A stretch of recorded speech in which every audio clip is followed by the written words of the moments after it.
What do you recall happening after you arrived back in LA?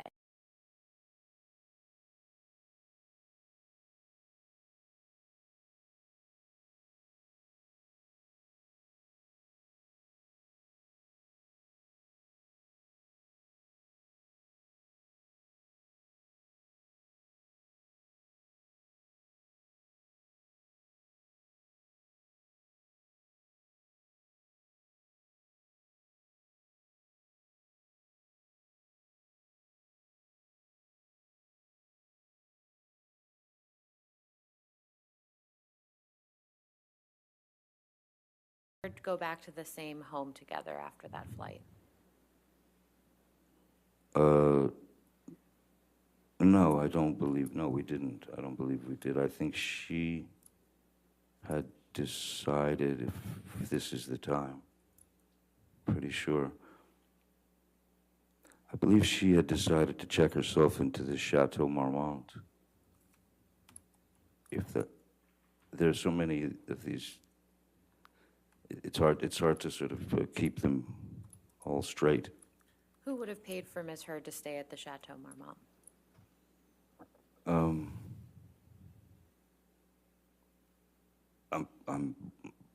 I would have paid for it. If she wanted to go to the Chateau Marmont, I wasn't going to let her pay for it, no matter the circumstances. I wasn't going to let her pay for it because I knew that might get expensive for her. So generally, I would take care of things of that nature. And why, did Ms. Heard tell you why she was staying at the Chateau Marmont? No. Well, I mean, she was clearly upset, and she was irate, and I can't say that it was a bad idea for her to stay at the Chateau Marmont at that time. I don't know why she went to the Chateau, since she still had her apartment on Orange, I believe, and the penthouse, because I could have gone to Sweetser, but she went to the Chateau Marmont. Mr. Depp, do you recall why you were flying from Boston to LA in May 2014?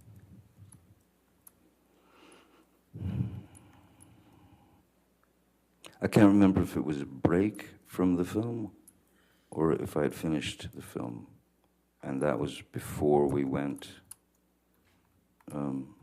well, before I was supposed to go to the island to detox from the opiates. I think I'm about to switch gears, Oh, so okay, if this is a good time for a break. All right. Oh. Ladies and gentlemen, we'll go ahead and have our morning recess. Please do not do any outside research and don't talk to anybody about the case, and we'll see you in 15 minutes, okay? Thank you.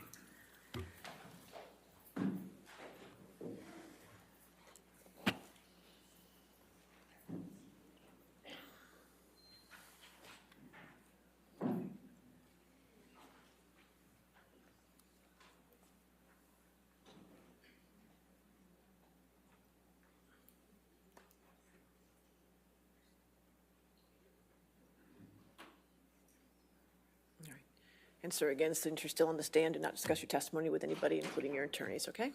All right, we'll come back at 11:35, all right? Thank you.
for the jury? Okay.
All right, thank you. Be seated. Thank you. All right, your next question. Thank you. Mr. Depp, who's Dr. Kipper? Dr. Kipper is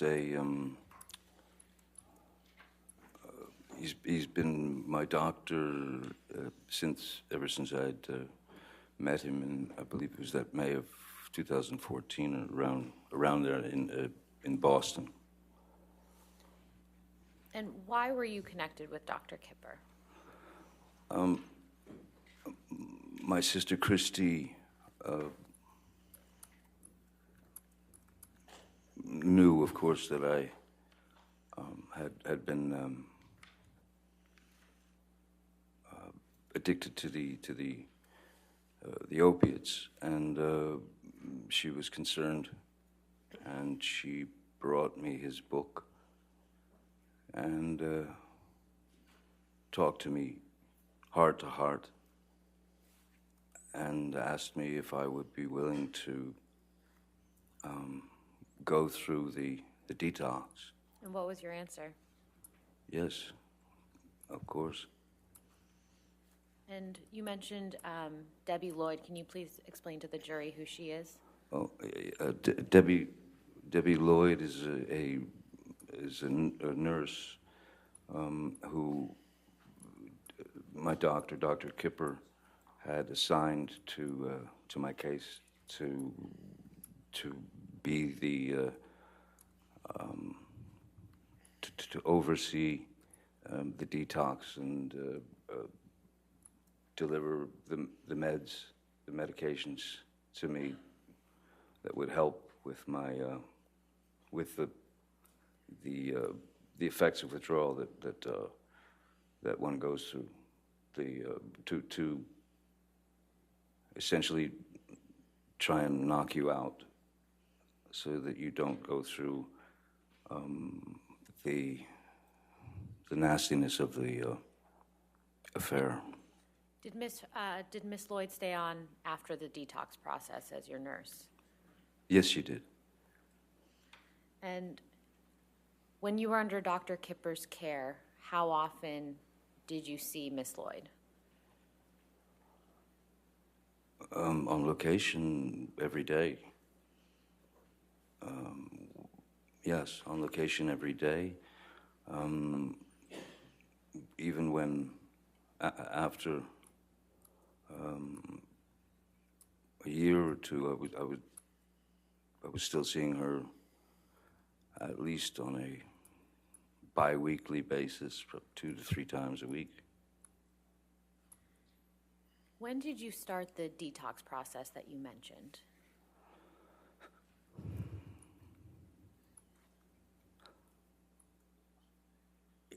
I know that I believe it was in August, July or August of 2015, 14, I cannot remember the year, 14, I guess. And where did you do this detox process? We did the detox process happened on, I have a place in the Bahamas. I'm never comfortable saying this, but it's an island. It's a very strange thing to say. But I thought that that would be the best place, the most private place where there were no worries of paparazzi or any of that. So it was a place where I could literally be, the only place where I can have actual anonymity. So I thought that would be the best place to do it. Who came with you down to the island for the detox?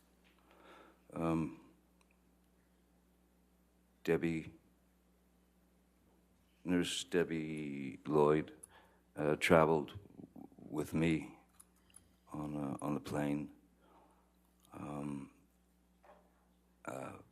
Ms. Hurd.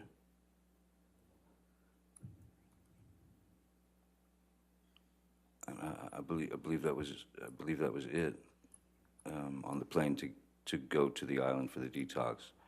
I was not bringing security. I was not bringing assistance.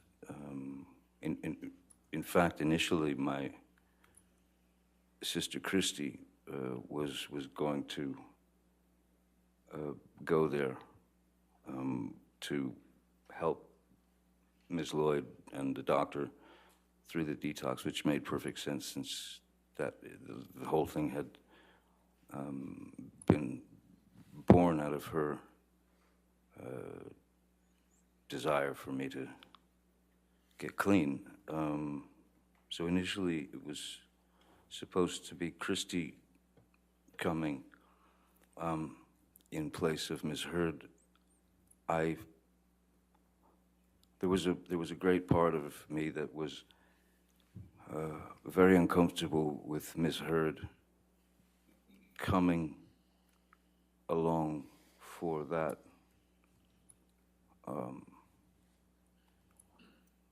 detox because as things could fluctuate very rapidly in our relationship,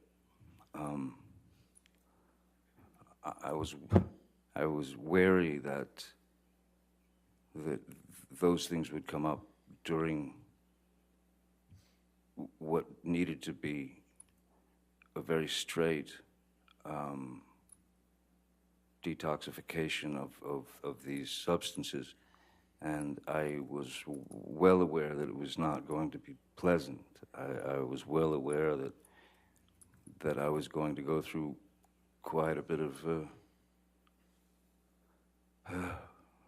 physical changes, physical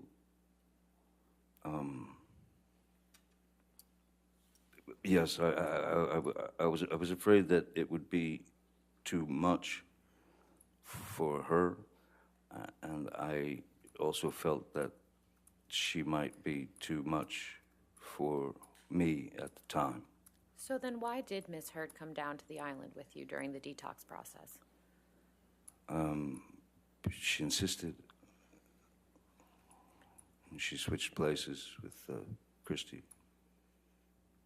Could you please describe for the jury, Mr. Depp, what it feels like to go through a detox from opioids? I would say the best way to describe it is it feels like it feels like the inside of you, the very inside of you, is trying to escape the body. So it becomes obviously very physical, and so therefore you'll go into a withdrawal would mean that you would go into you'd have immense cramps in your stomach, your muscles would seize, my body would shake. The pain is like nothing I've ever experienced before. Part of it was, so the best way to explain it, for example, there was a situation that when we were on the island and I was going through the detox, and it was hitting pretty hard at that point. And Ms. Heard had made a deal with Nurse Debbie and Dr. Kipper to stay at their end of the island, and that she would administer the drugs to me, administer the medications that I needed to not go into for lack of a better word, these intense, sharp, painful heebie-jeebies. And there was a moment when I could feel my body starting to tense, and I could feel the withdrawals coming on, and they come on quick, and they're not discreet. They go straight for the jugular. I mean, like I said, when your receptors are in full bloom and begging for the substance, the drug, the opiates that my body had become used to, these receptors that were being fed by. There was a moment when it was coming on very fast, and I was sitting on the couch in the little house that we all saw on the island. Miss Heard was at she was in the sort of kitchen area, and she was chopping vegetables, I remember. And I think it was around 2:30 in the afternoon, and the effects of the withdrawals were really coming on. And I said to Miss Heard, I'm going to need the meds now. And she said, she looked at the clock and she said, "It's not time." And I said, no, you don't understand. This is not about clocks and watches and things. I'm going into the ship, and it was visible. And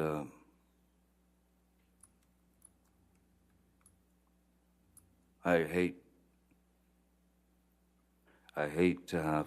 saying this, and I hate to have to admit this, but that was, I believe that was about the lowest point in my life. That was the lowest I'd ever felt as a human being, because I had to say, please, may I have the meds, because it's really kicking in. And she was adamant, no, it's not time, it's not time. So in explaining how these withdrawals start to take over your body, when I was begging at that point for the meds, I found that I had sort of rolled off the couch, and I was sitting on the floor crying. I mean, tears streaming down my face, begging another human being to please give me the meds that will take this away. And she would not. She was adamant that, nope, it's not time, 4 o'clock. So the only thing that one can do in that situation is you have to trick the body. You have to you have to manipulate your body out away from those, well, you have to trick the body to get away from the receptors. So the only thing that one can do is you go straight to the shower, and you put it on scalding water, and you stand underneath the scalding shower, and essentially you're burning the top, your skin is burning from the heat of the water. And what that would do is it would trick the nerves away from the receptors, because they had an immediate problem that needed to be dealt with, the nerves.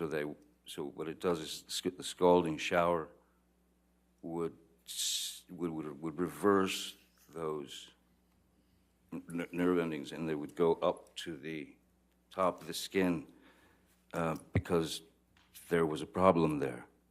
So that's how I was able to bypass those withdrawal symptoms at times. It doesn't fully take them away, but what it does is it tricks your body into thinking that there's something going horribly wrong on top, so it keeps them away from the receptors.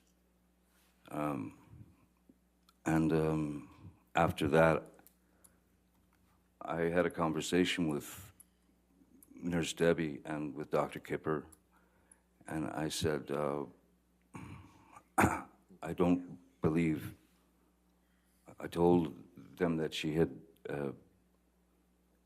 denied me the meds when I was in need, and then I told them that I don't think that this is going to work here anymore. I think we have to leave the island, and I need to be, she can't be with me while I'm going through the rest of this detoxification. So I told them we should leave the island. I asked them if they understood what I was doing, and they did. So we went back to Los Angeles, and then I asked Miss Heard if she would please allow me 5 days, 7 days, whatever it took to get finished with the rest of this horrific detox and the pain. Did Miss Heard give you that time? She did, reluctantly, yes. I was immediately accused of throwing her out. I was accused of abandoning her. I was accused of not appreciating all that she had done to get me to this point where I was, which was kind of an interesting argument for me. I begged her, please, can I get a place at the Beverly Hills Hotel? I'll get you and your friends a bungalow at the Beverly Hills Hotel where you can all stay together and have a grand old flag. You can have fun, you can do whatever you want, and you don't have to sit around Mr. Shaky. And she wasn't happy about it, but it was very necessary. So she did eventually leave for about five days or so, and I sat in after a few days, I sat in just a metal chair with one song on a loop, that I could focus on the lyrics and the power of the song to help me get through it. And even once the effects started to go away, that is the pain, I was still in this something strange that happens. you feel electricity in your body. You feel this electric, very foreign, and you're just sitting there like going through it. And I didn't understand what the electricity was until probably, and this lasted for, the electricity, that feeling lasted for a month, 2 months. And I finally realized at a certain point what that electricity was.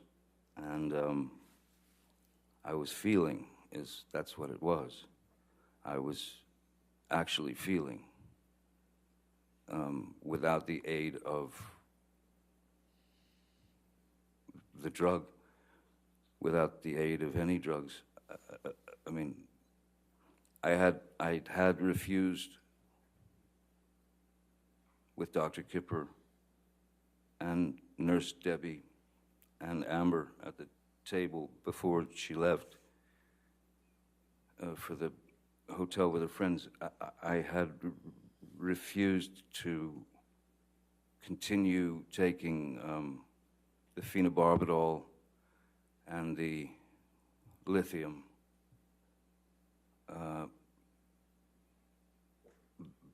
because to me it was just another drug in the way. It seemed like it was just another hurdle to get over. And I would rather just get it out of my system now and move forward. Maybe I wouldn't have had the electricity. Maybe I wouldn't have felt as quickly, but I didn't want to take phenobarbital and lithium and Seroquel and Neurontin and all these other things. And the worst of the two, I believed, were the phenobarbital and the lithium.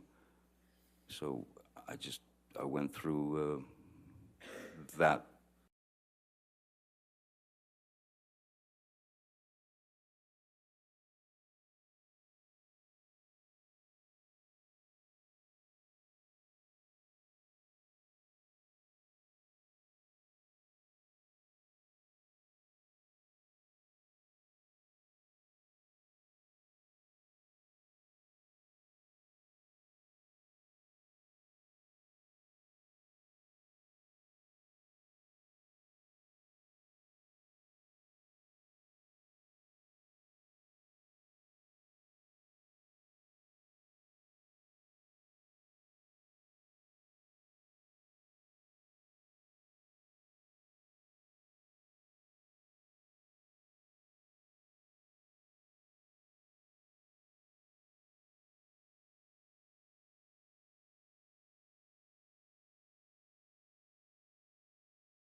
till it right.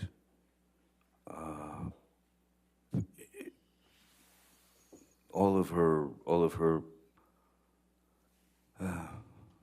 her gang were all partaking of the MDMA. What if any what if any drugs did you take that day? Again, to be honest with you, I mean, I don't know how much MDMA they had, but for me, that was, for me to have taken MDMA would have been a waste of the drug. If you understand what I mean, it would have been essentially taking someone else's high, because it wouldn't have an effect on me. So how many drugs did you actually take that day?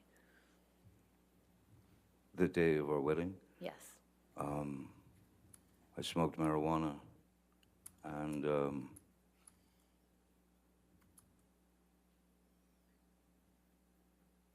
I don't remember drinking. I don't remember that I was drinking then. This was right. This was right before she was going to London to do, I believe, London Fields, and I was going off to Australia to do Pirates 5. I'm pretty positive at that point I wasn't partaking of alcohol. My drug of choice is, or was, and it is marijuana.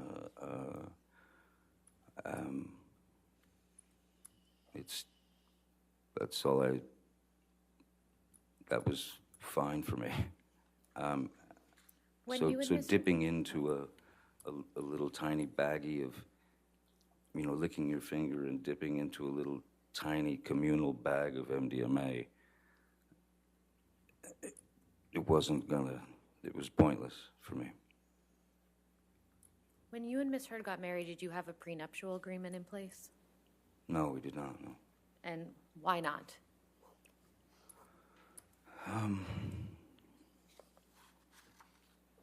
There always seemed to be some reason or another why she wouldn't discuss it, or if we did discuss it, it became an issue that would turn into it would springboard into unpleasantness and then arguments. And then it was also too late. At a certain point, it was just too late. So then the idea of a post-nup agreement was brought up to Miss Heard, and that was in Australia. That was the beginning of the Australian Well, let's fight. talk about Australia then. But first of all, why were you in Australia? I was working on Pirates of the Caribbean 5. And who from your team was with you in Australia? Jerry Judge, Malcolm Connolly, Nathan Holmes, Stephen Duders, Keenan Wyatt.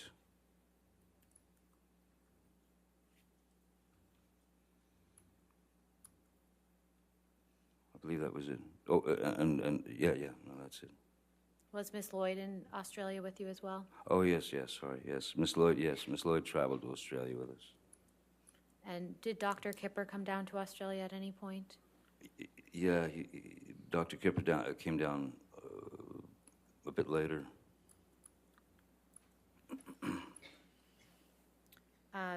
Mr. Wyatt testified yesterday that he observed you have a meeting with Sean Bailey in Australia. Do you remember that? Yes. And could you please tell the jury who Sean Bailey is?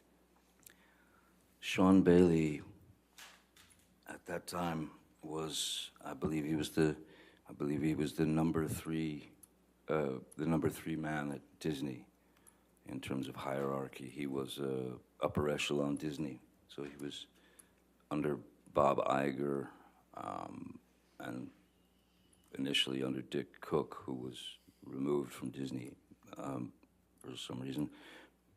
So yes, he was number 3 man at Disney. And why were you having a discussion with Mr. Bailey? The discussions that I was having with Mr. Bailey, with Sean Bailey, were they had to do with, well, as I think we've established, you know, I have always, from the beginning of that series of films, I had always rewritten my characters' words and jokes, if you will, and situational comedy and things that I would add. And Mr. Bailey was very complimentary about some of the things that I'd done. He'd come over to me laughing after Objection. a take. Calls for hearsay. Your Honor, this is just discussing generally what they were talking about. He was getting specific. I'll sustain that if you want to continue. That's fine. Mr. Depp, was Ms. Heard in Australia with you? She came a little later, yes. Do you recall when she came down? I don't recall. Oh, well. No, I do recall. It was March. It was March. And what happened when Ms. Heard came to visit you in Australia?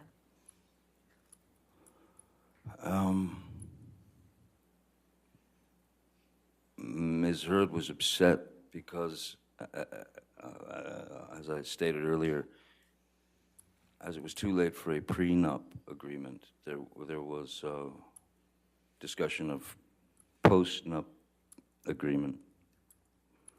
And I had called my lawyer at the time and asked him if he could have one of his lawyers sit down with Ms. Heard and give her a basic rundown of what a postnuptial agreement meant, and I was told that they showed her. Objection. Hearsay. Your Honor, this is something he asked an attorney. It's not a statement of fact that's being offered for its truth. I'll sustain the objection. Okay. Next question. What did Ms. Heard tell you she was upset about when she arrived in Australia?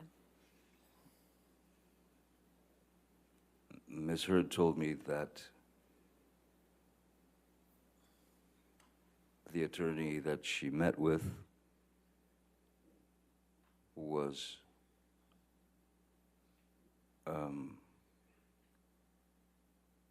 rude and dismissive, and all she was being shown was an example of a postnuptial agreement. Ms. Heard then stated to me that she was very upset. She stated to me that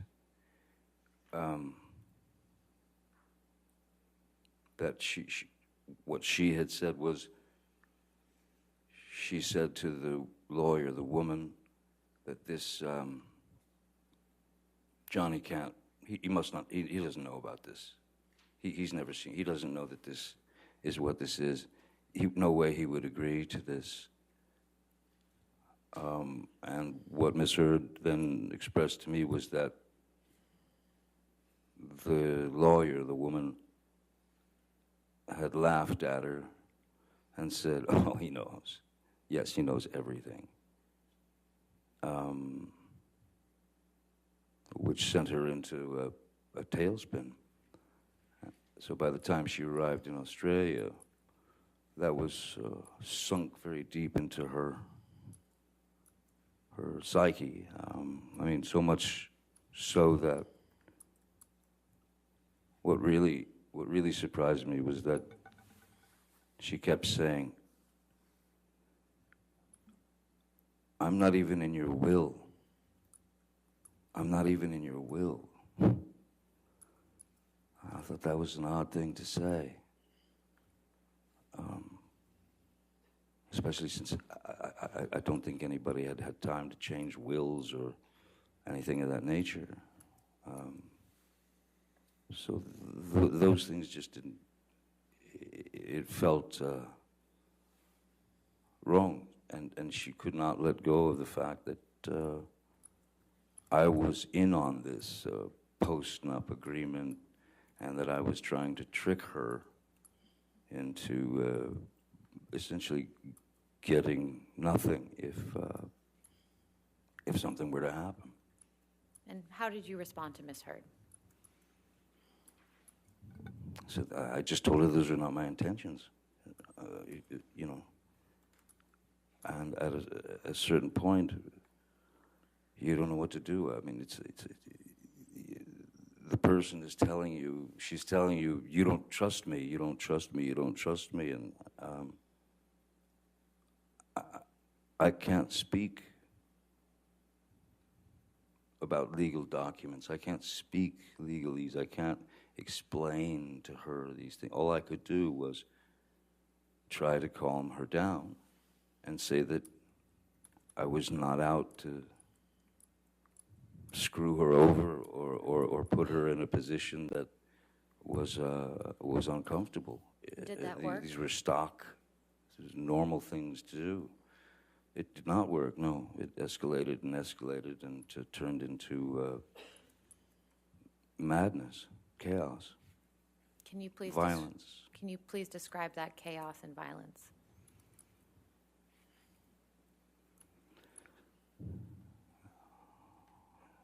Yes, she was irate. She was irate and she was possessed. And when I tried to remove myself, as I normally would from a situation, and that is to say, you know, as she's hammering me with sort of brutal words and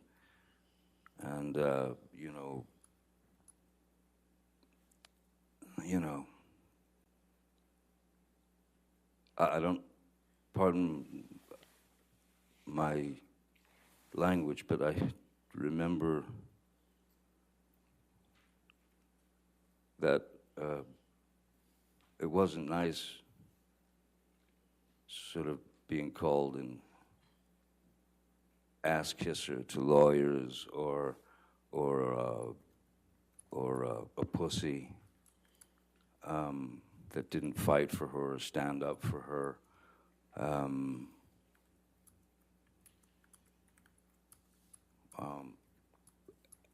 I, again, tried to remove myself from the situation,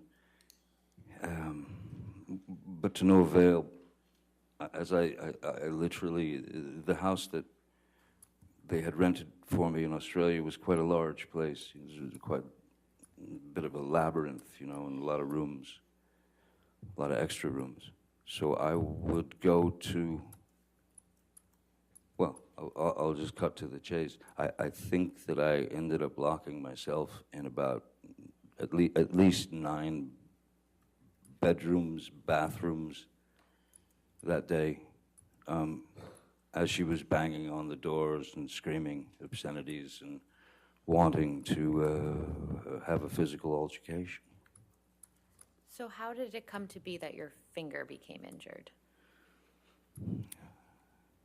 There was at one point where I'd stayed in one of the, sitting on a bathroom floor, door locked, she's banging away, screaming, blah, blah, blah, and then suddenly she stopped. and I could hear her walk away. I could hear her sort of receding into the distance, if you will, and you know, yes, yes, it became very emotional because you can't win for losing.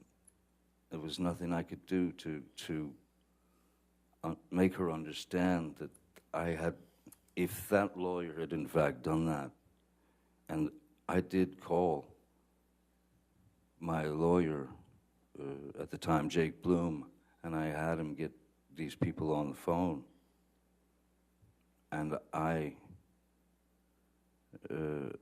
I'm ashamed to say that I had taken, at that point when I was on the phone with him, I had taken Miss Heard's words to heart, and I laid out a ration of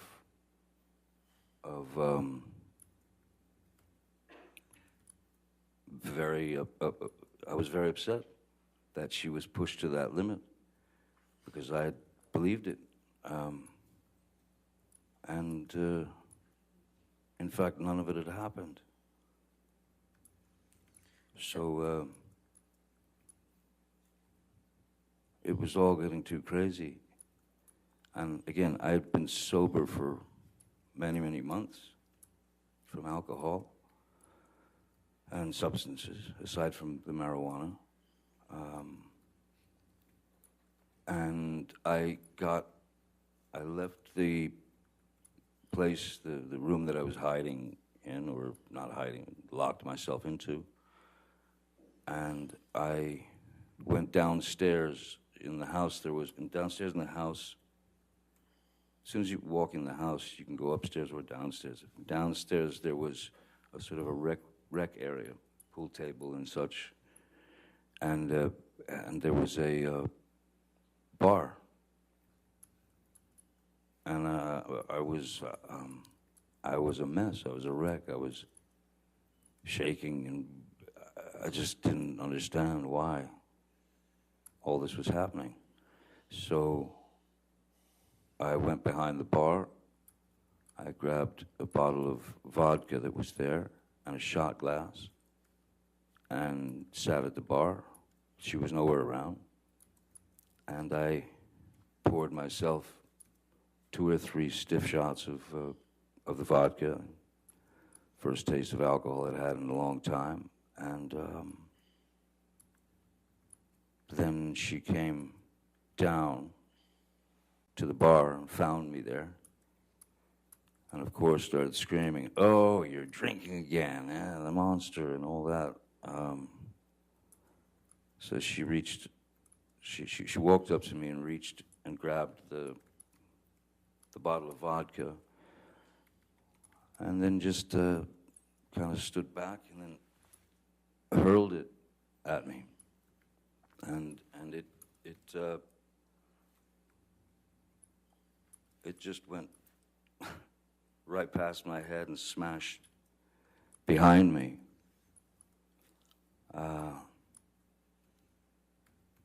So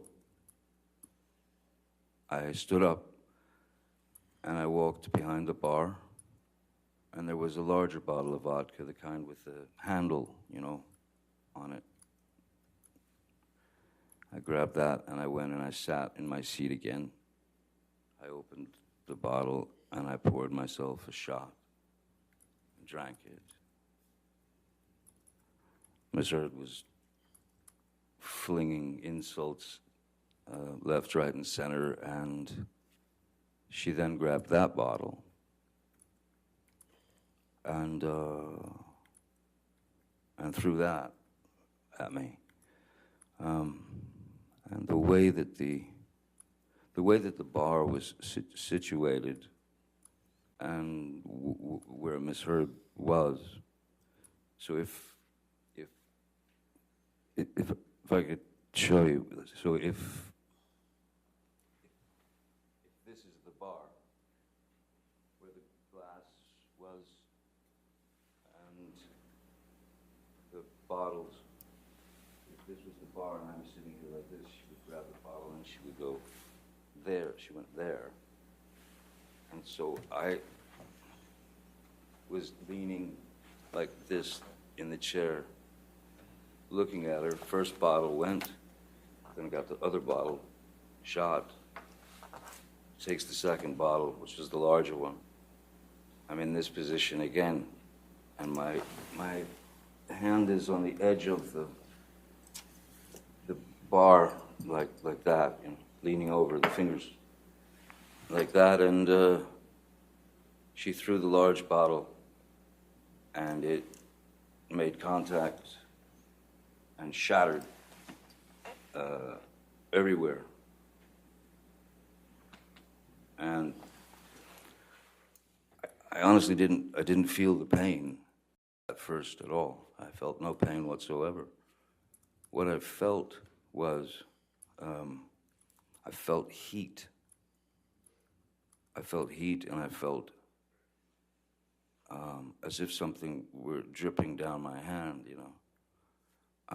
And then I looked down and realized that the tip of my finger had been severed, and I was looking directly at my bones sticking out, and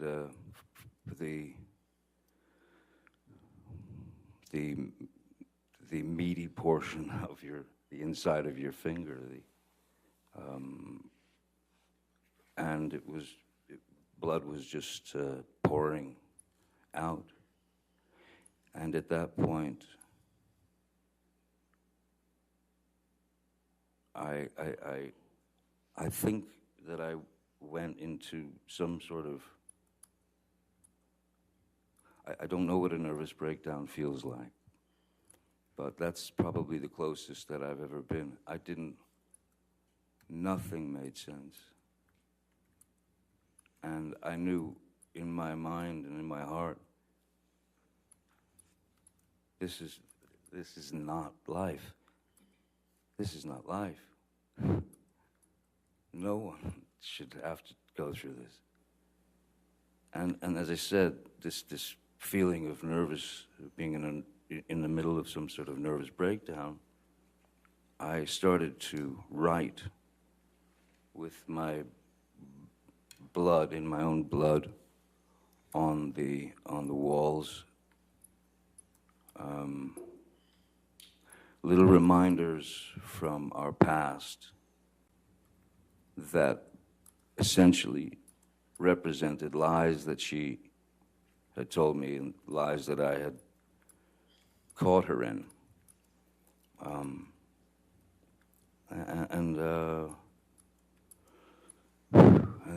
then the next thing, you know,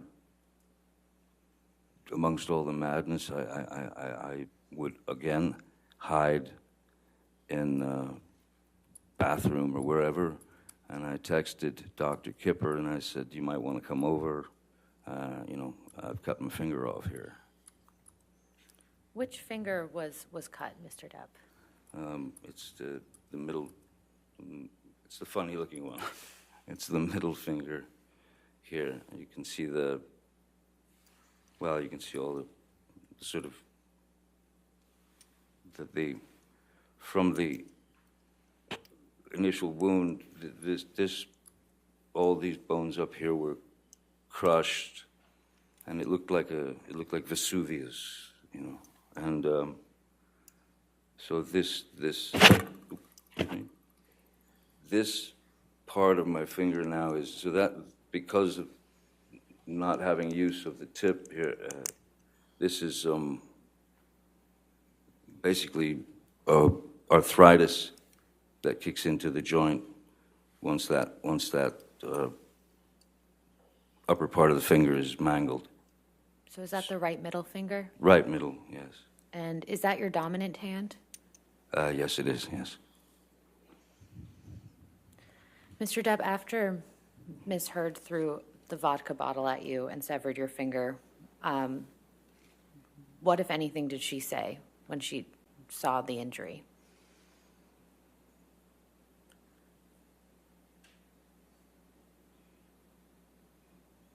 I don't recall anything, but just, it was almost like white noise, just someone yelling. It was just a high-pitched, constant attack of insults. It was just jumbled words to me in a very high frequency, and I was in a bit of shock, you know. I was in shock. You mentioned that you reached out to Dr. Kipper. Did you receive medical attention after that? Yes, Jerry Judge, Malcolm Connolly, I believe Debbie Lloyd was there. Yes, Debbie Lloyd was there. Ben King had arrived as well. Who is Ben King? Ben King he's essentially, he's a house, sort of an estate manager, and we'd worked together in London a few times, and he's a wonderful guy. So I brought Ben along to Australia to manage everything. He's very, very good and very nice. And then there was also I mentioned Malcolm and Jerry. Yeah, they were there as well. Which, if any, of the medical professionals that you saw that day did you tell what happened to your finger?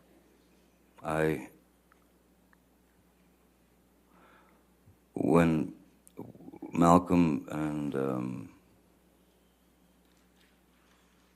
Dr. Kipper, when they took me to, first we went to Malcolm's apartment where he was staying while we were shooting the film, and tried to clean my hand because I had worked the day before, and obviously when you're playing pirate, Captain Jack or whatever, you're covered. They paint with alcohol, with rubbing alcohol. They paint dirt all into your hands and into your face and everything. So they were worried about getting my finger clean, so they tried doing that at Malcolm's, and then Kipper said, "No, we got to get to emergency room, and we got to get hold of the tip of his finger." So we went to the emergency room. The doctor asked me what happened, and I lied to him. I said that I had smashed it in these large accordion doors, that it got caught in the accordion doors. Why would you lie about that? I lied because I didn't want to disclose that it was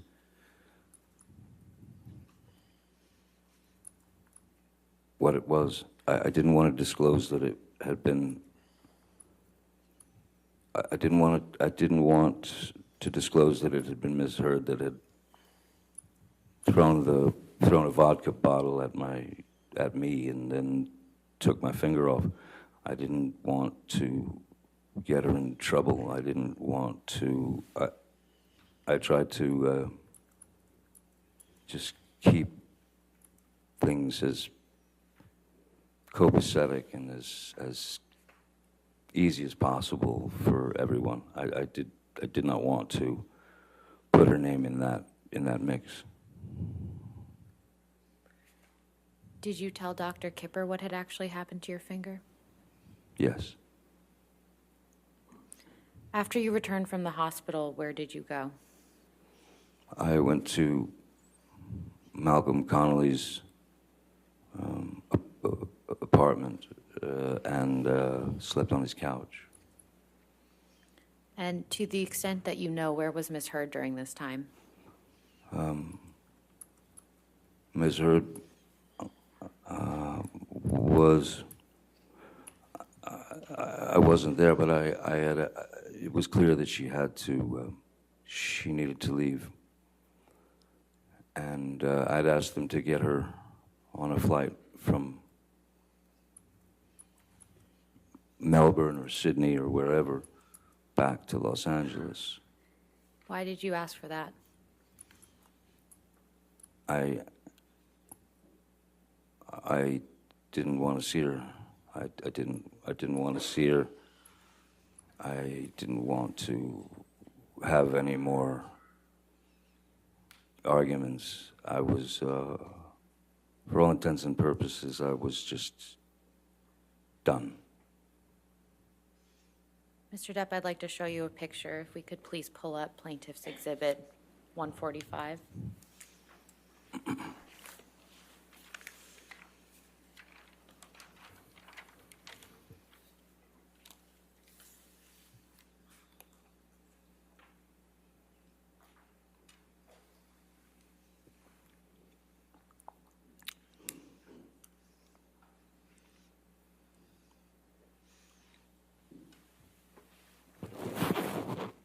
Mr. Depp, Yes.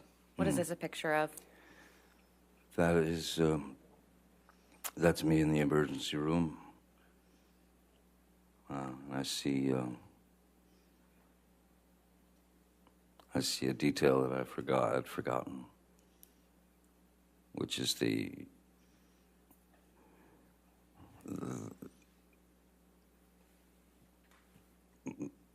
Ms. Heard had taken my cigarette from the ashtray and stomped it out in my face here. Could you mark on the screen where you see that? It's right above that green dot. And do you know who took this picture? I do not know. Can we please publish this to the jury? Do you want to enter into evidence? Yes, please. Any objection? No, Your Honor. All right, 145 in evidence. You can publish to the jury.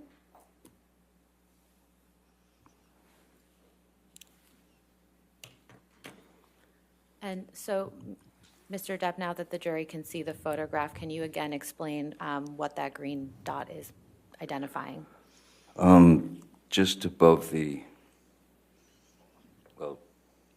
just above the green dot is a wound from Ms. Heard taking my cigarette, and this is after the finger had gone away, and she stubbed it out in my face and on my cheek.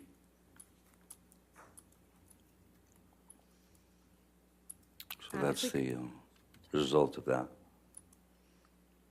If we could please take this down, and I'd like to show you, Mr. Depp, Plaintiff's Exhibit 144.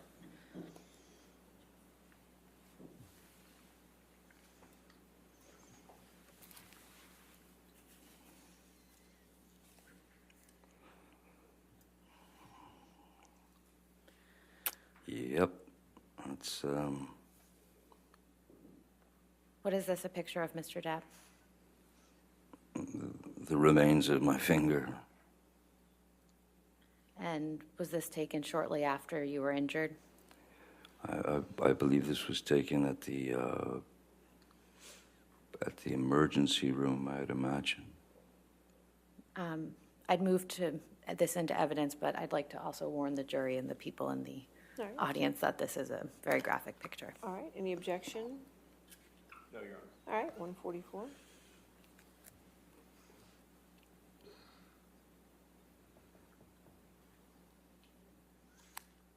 We can take this down. Thank you.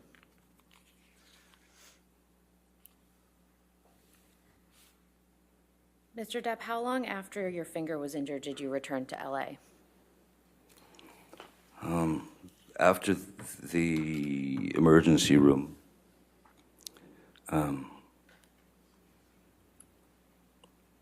the following day, I was sent to they'd found a surgeon in Australia, so that I could go. They wanted me to take have X-rays taken and all that. So we went to that doctor, the finger surgeon, and he asked me what happened to my finger, and I again lied, and I stuck to the story that it was smashed in an accordion, a large accordion door. And he looked at me as if I were lying. And the next thing I heard was, "Sir, that is a wound of velocity." And Objection, hearsay. Your Honor, this is a communication in the context of medical treatment. I'll sustain the objection. Moving on. So, Mr. Depp, this was a surgeon you saw in Australia.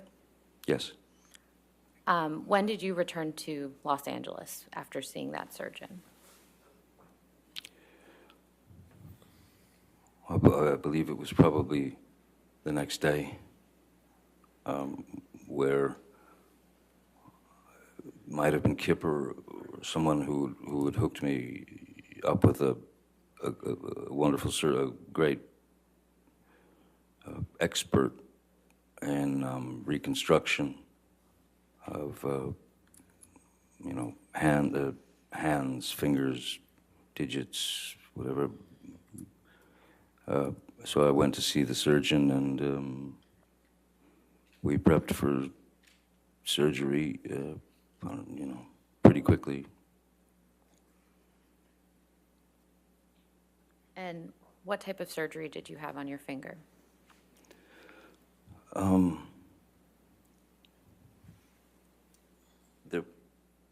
The majority of this was all missing, and essentially, to some degree, hollowed out, if you will, because the bone had shattered, and then there was the bone that was sticking out down there. So he had to do a skin graft from this part of my hand, and graft it onto my finger to give me a finger again. Anything else that was done to your finger to stabilize it?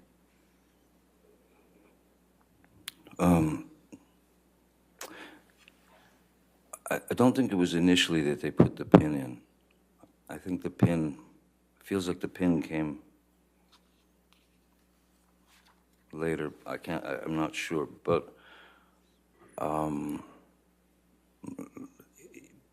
you just, I had to go after the surgery. It was bandaged up, and they give you all kinds of things on what to do, what not to do, keep it elevated or this or that, and I just walked away with a very large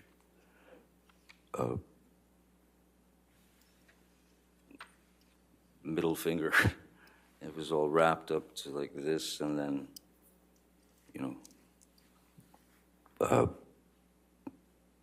medicated. They've given me shots in there and such. How long did you wear that bandage that you just described? Well, the bandage was from the time of the surgery all the way through the remainder of finishing Pirates of the Caribbean, which was, I think I finished, the injury took place in March. Finished Pirates of the Caribbean 5, I believe, in August, beginning of August, end of July. And you So have there a- was a bandage on it the whole time. What I had to do was, because of, there's a special effects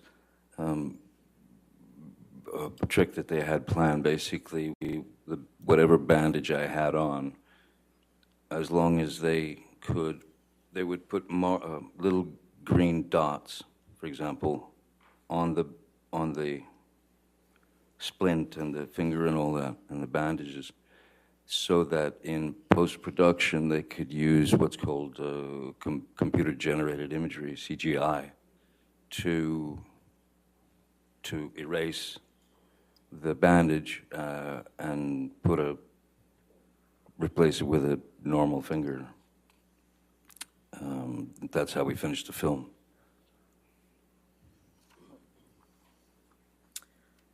If we could please pull up Plaintiff's Exhibit 61.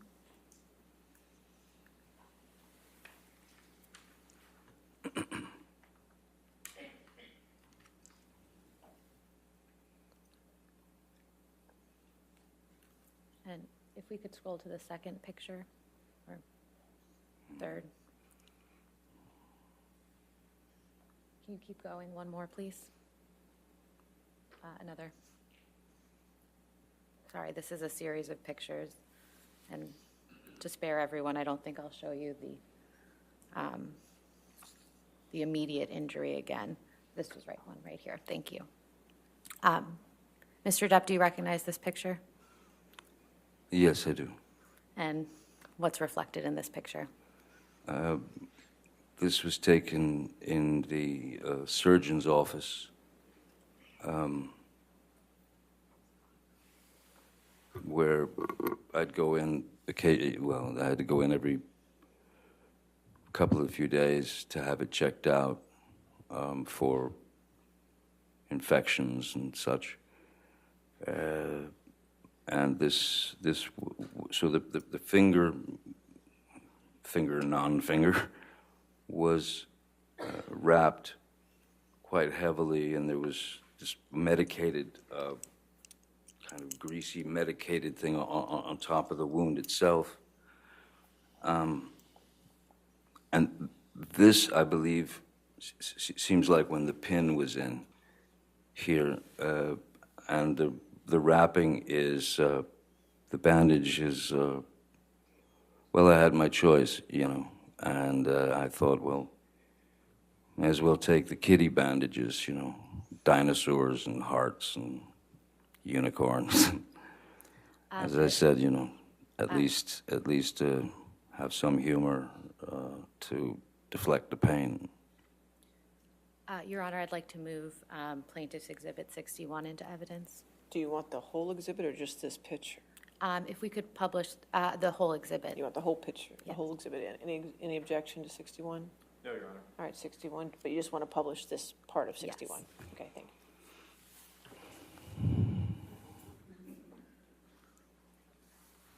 So how long after your injury was this picture taken?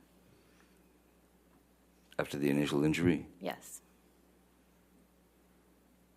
I'd say no more than, it would seem to me, no more than 5 days, a week. And how long was this bandage on your hand for? Well, I was wearing bandages all the way up until I finished the film, and then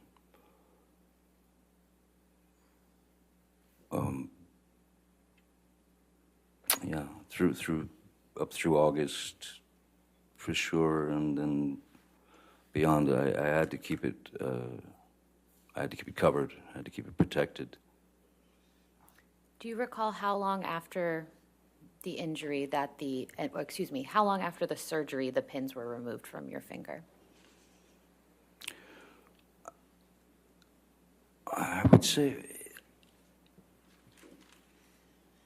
maybe, I think it was about 2 or 3 days, because I remember that there was, maybe more, but I just remember that the pain seemed to be getting worse and worse as Debbie would rate it, from Is this an 8 out of 10? Is this a 3 out of 10? That kind of thing. At a certain point, it became kind of a 12 out of 10 because it felt hot, very, very, very hot, and it felt there was throbbing. It was like it was throbbing, and the pin in there. It was like I could feel the pin in there. So we'd called the surgeon. I called the surgeon, told him. Actually, I think it might have been Debbie Lloyd. Actually, called, but I knew I had to see the surgeon again because something felt very wrong, and I went there, and he removed all the bandages, and he found that that my finger was indeed infected, and that I had contracted MRSA, MRSA, which is like I believe it's like the flesh-eating disease or something. But it was a pretty grotesque sight. After that, with the pin in and what they had to do to save it. Mr. Depp, while your finger was injured and healing, did you ever take any opiates during that time? No, ma'am. No more. Your Honor, I'm about to switch gears, so if All right. it makes We can sense to do take our lunch break. All right, ladies and gentlemen, let's go ahead and take our hour lunch break. Come back at 2 o'clock. Just make sure you do not discuss the case and do not do any outside research, and we'll see you at 2.